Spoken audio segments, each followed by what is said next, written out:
smoking. It's worse for health than smoking 15 cigarettes a day, but it can be overcome and need not to be a factor in older people's lives. So therefore, it is important, especially in those who are elderly, that this phenomena increases. And while the younger kids are tech savvy, they're able to establish connections when they are feeling lonely, but the elderly, this is something which is a double whammy for them. Therefore, we see that he further said it is something which can, of course, be so devastating that worse than some of the other illnesses that are around. So older and younger alike feel the pains of loneliness and oftentimes resort to finding peace in having pets. So that is an alternative that you see a lot of time. So lack of human connection then, more interest in having these pets. Therefore, a former United States Surgeon General, he wrote an article for the Harvard Business Review, arguing that loneliness needed addressing in the workplace. It can be associated with a greater risk of cardiovascular diseases, dementia, depression, and anxiety. Now, doctors are sitting over here, I don't want to be speaking in front of them, but these studies, how human nature and our psychological system is connected when we are lacking that connection with human beings, because we are what? Social animals. That could lead to some other illnesses, serious illnesses, as mentioned here, cardiovascular diseases, dementia, depression, and anxiety. So here are a few examples of essential connections. Connection to yourself, connection to your family, connection to your close friends, connection to the larger community, connection to the natural and the physical world, connection to Allah and His guidance, and connection to your interests. Now, there could be more things that could be added to this list. Interestingly, while we are focusing on this phenomena and this month of Dhul Hijjah that is coming about, in the month of Dhul Hijjah starts, you start seeing more and more people coming to the masjid and attending the programs. Al-Adha is around the corner. People back home take efforts to take off from work for multiple days to be with the family. Same thing to an extent happens over here as well. But in all of this, these are some connections that we are aspiring for. Guess what?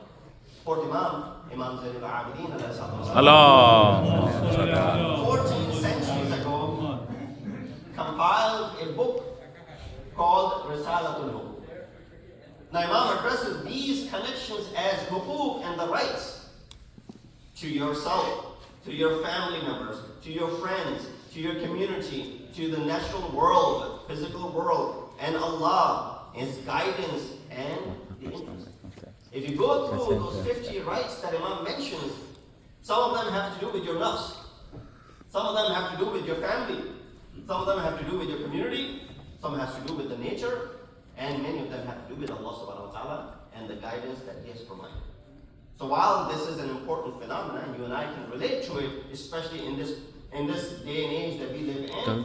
Our Muslims were highlighted. So humans are relational beings. We know that connection is foundational to human development and learning. Through this connection, we advance. We learn from others' mistakes, and we learn from others' good stuff that they've been able to achieve, their progresses, and we adopt those things so we don't have to reinvent the wheels.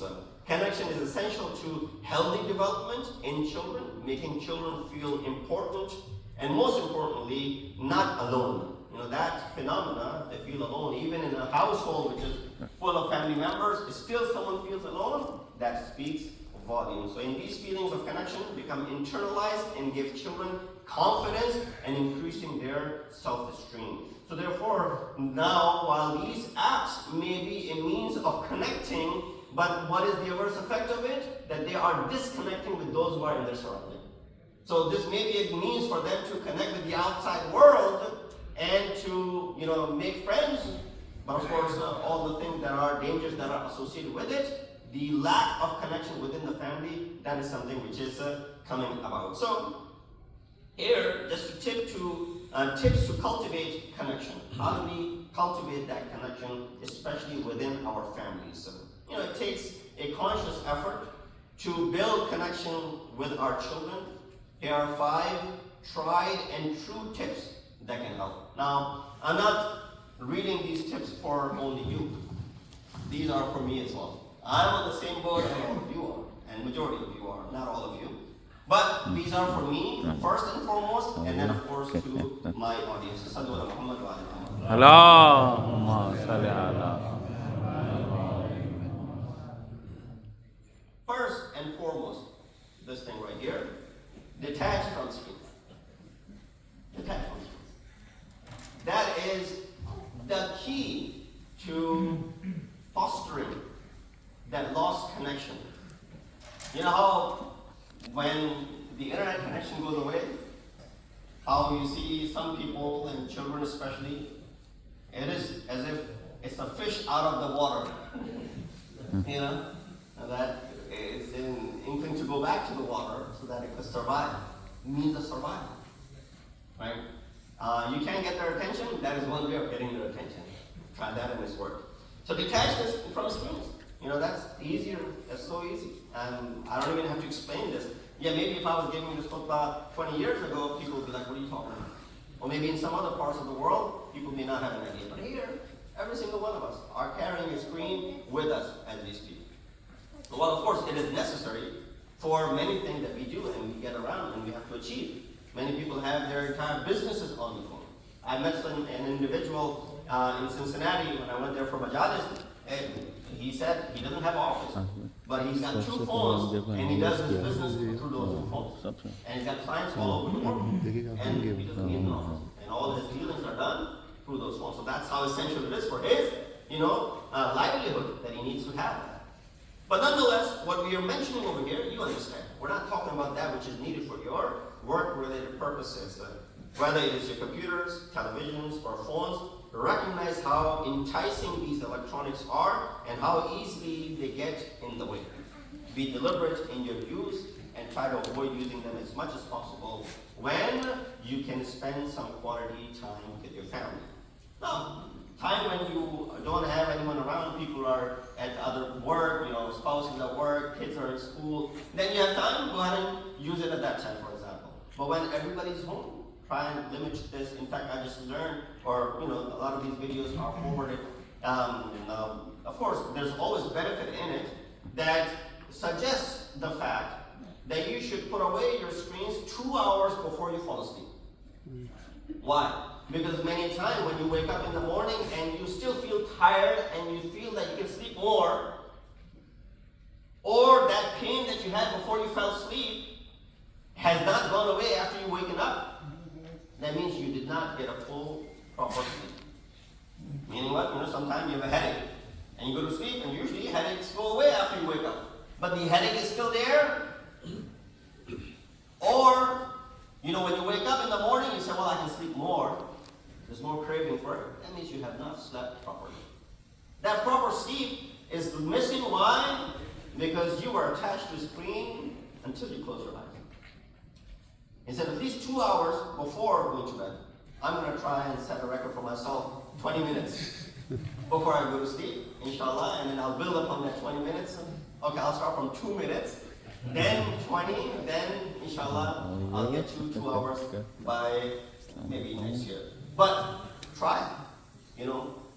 These studies are being done left and right. They have data for this to support and provide that this is something which is happening. You put that away. Why? Because then your mind is not occupied with all of those hundreds of things that you just saw. Right? Those messages that you read, those emails that you saw, those videos, those reels, all those things that you saw, then your mind is khali and empty. And therefore when you sleep, none of that is going to be haunting you throughout the night, and you'll be able to provide yourself that healthy sleep time for yourself. Same thing goes for salah. Why? A lot of time when we're praying, we're thinking about everything except Allah subhanahu wa ta'ala. Right? If we remember God once in a while in our salah, lucky.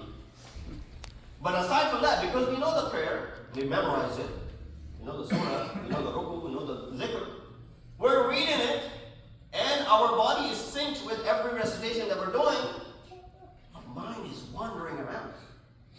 I'm not saying all those people who lose track of the rak'at, their minds are wandering around, but that is part of it. Right? So with that said, what do? It is because your mind was occupied prior to you standing in front of Allah subhanahu wa ta'ala. Empty your mind from all those things that were occupying it, and then step in front of Allah subhanahu wa ta'ala. Then you'll see a difference in your ibadah. So that's number one, detach from screens. The rest I'll probably just highlight and inshallah maybe speak about it another time. Practice mindfulness. Mindfulness is a transformative mental and emotional skill that empowers us to be fully aware of our thoughts, emotions, and surroundings in present moment. Not necessarily in those moments that were in the past. Without judgment or distraction.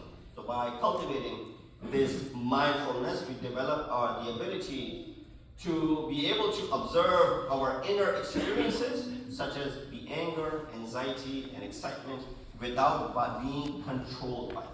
Now, of course, this itself requires in-depth analysis. I'll just mention these 5 and I'll move forward. Establish time of the day that you commit to connection. Number 4, learn to listen. Listening is truly a skill. A lot of these chaplaincy courses, they teach you this. And that you can do your chaplaincy without having spoken a word. Kind of reminded me of the kalam of our sixth Imam, Imam Jafar Sadiq. Allah. He said, invite people without using your tongues. And so you can do your entire chaplaincy without using your tongue. Listen. You listen to someone, you give your ears to someone, let them offload what they have accumulated. That's your chaplaincy. So learn to listen. Again, I'll skip the explanation of it. Pray and do acts of worship as a family. Either when you come to masjid together, pray together, or when you can't come to masjid all the time, when you are at home, for example, establish a place where all can pray and be together. All of this, of course, requires commitment. It's not easy. These 5 points, as I mentioned, detaching from screens, establishing time to commit to connection, learning to listen, praying and performing the acts of worship together, and of course, having that ability to practice mindfulness. These are 5 tips that have been tried in order to go ahead and foster that important connection that we are slowly and gradually losing with those loved ones who are in our surrounding. I'll conclude with the hadith, a beautiful hadith from the Prophet of Islam, Hazrat Muhammad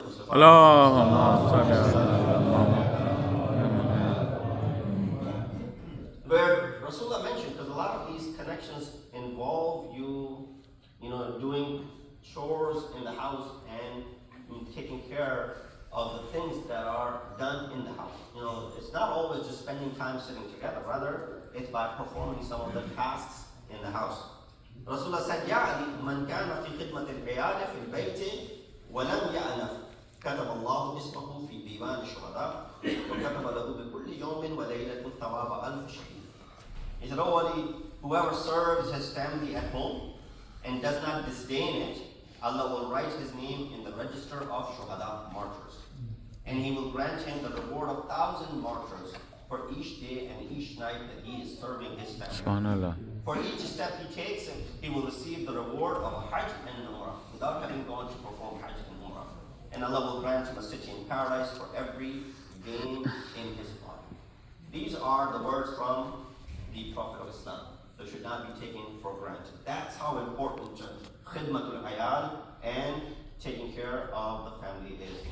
World might label you as, this person is dedicated to he doesn't care for other things, or we're losing you. Friends might make fun of you, or you're tied to your home all the time, and all those jokes and mockery will come about with it. Let it be. Nothing can top what Prophet is saying and guaranteeing by serving your family and providing for them. This is something which is promising paradise. We ask Allah subhanahu wa ta'ala to give us a tawfiq that we're able to fulfill these tasks and these commandments. In Nasr al-Hadith, فَأَبْلَغَهُمْ إِذَا كِتَابُ اللَّهِ أَعُوذُ بِاللَّهِ مِنَ الشَّيْطَانِ الرَّجِيمِ بِسْمِ اللَّهِ الرَّحْمَنِ